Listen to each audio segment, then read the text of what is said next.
From KPRC2, this is Houston Newsmakers with Cambrell Marshall.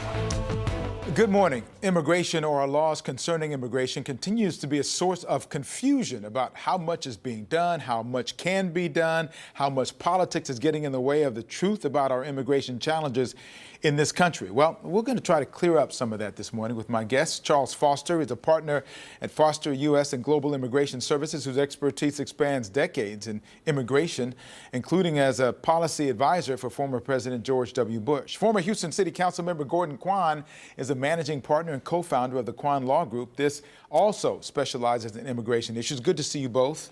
Good morning. My first question to you is, how frustrating is it for you to see the United States immigration policy mired in what looks like a stalemate? For me, it's extremely frustrating. It's been this way for a long, long time. As you indicated, I've worked on policy for actually for decades, and I think we're at an all-time low. It's always been somewhat politically driven, but it's never been as bad as it is today. You think it's same thing for you? Basically the same, Kimbra. We have not had a major change in our immigration system in 26 years. The world has changed tremendously in that time. Our laws are somewhat antiquated. Everybody knows the system's broken, but how to fix it, getting unanimity on that, is crucial to the success of this country. It continues to be a problem. There are real problems that we'll talk about this morning, and we'll talk more on the Houston Newsmakers Extra because there's more to talk about. But politics is a huge issue.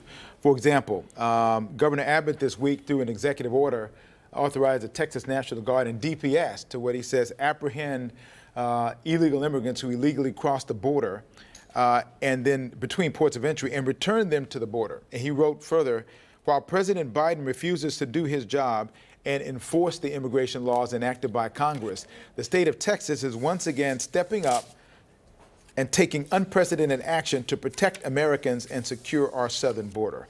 How much of what he said there is true, and can he get away with that? Well, I don't know whether you can get away with it, but I think you have to say that's more of a political statement than anything.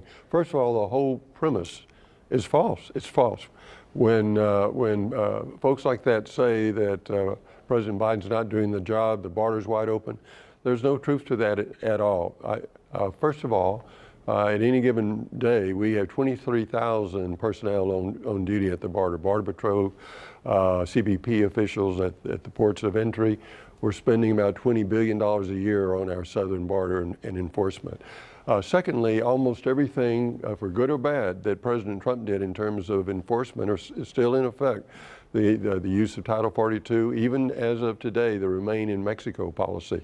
So to say that the border is wide open actually gives a false impression and may be somewhat responsible for more people trying to come in if they really believe that. Do you think the executive order has any bite to it, or is it more? Honestly, I think it's more show than fact. As you know, in Arizona versus the U.S., the Supreme Court ruled that control of the borders and immigration is a federal area, not a state area. When Arizona tried to do that, they were slapped down.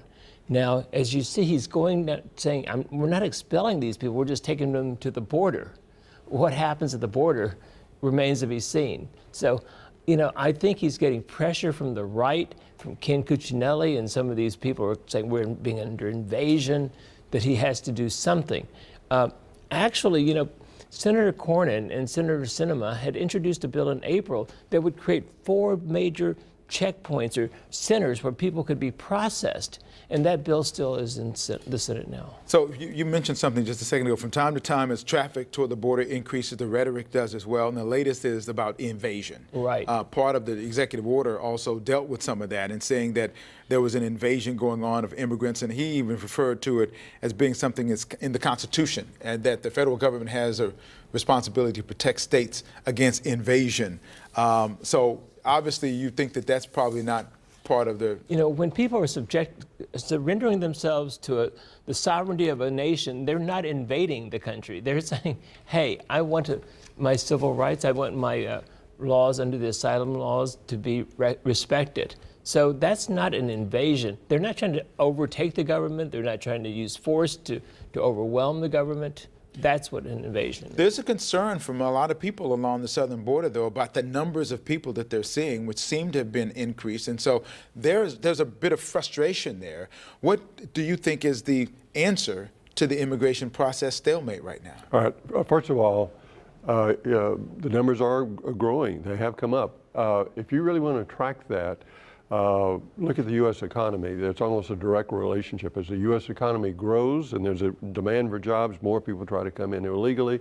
The most effective tool for stopping that is to destroy the U.S. economy. Look at what the numbers after the Great Depression of 2008. Well, that's not going to happen. It's not, but that's a reason why people are coming for a better life, for a better job. The numbers have increased, but that's also misleading because it's interesting to me that they're citing the numbers. The numbers that they are citing are those people that have been detained. We're detaining more people than ever before. But everything you read about and everything is sort of a Band-Aid approach, in my opinion.